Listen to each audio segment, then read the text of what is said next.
Alright, so it's the 21st of October, and they've really started to propolize all of the boxes together, so they're really getting ready for the cold.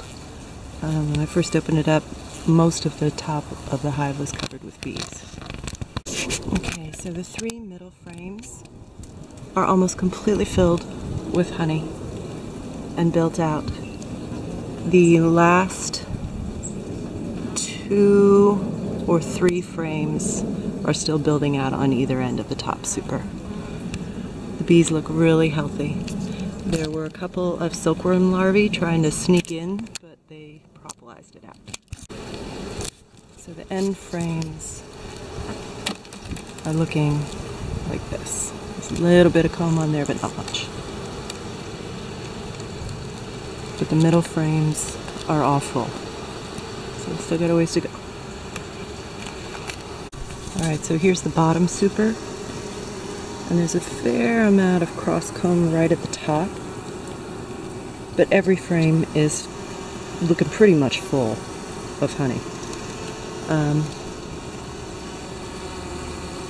No evidence.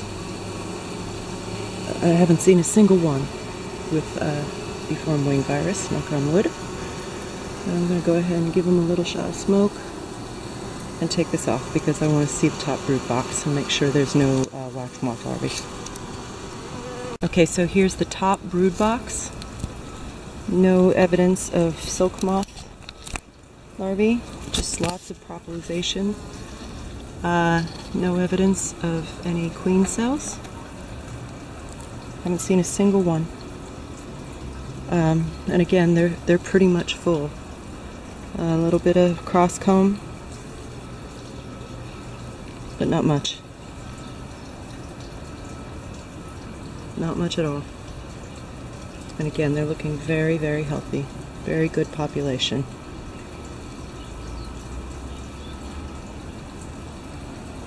And the box is full of bees.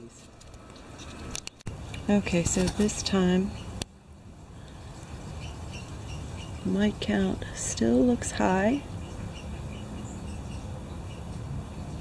but they're all looking dead.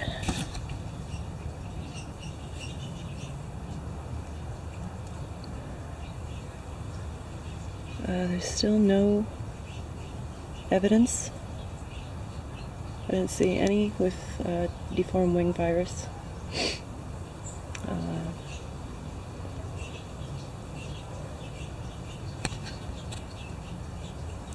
The numbers are definitely higher.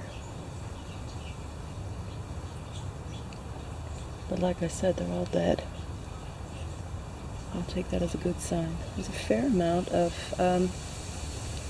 pieces of lavender and thyme on here, which I find very interesting, having made it through 4 boxes.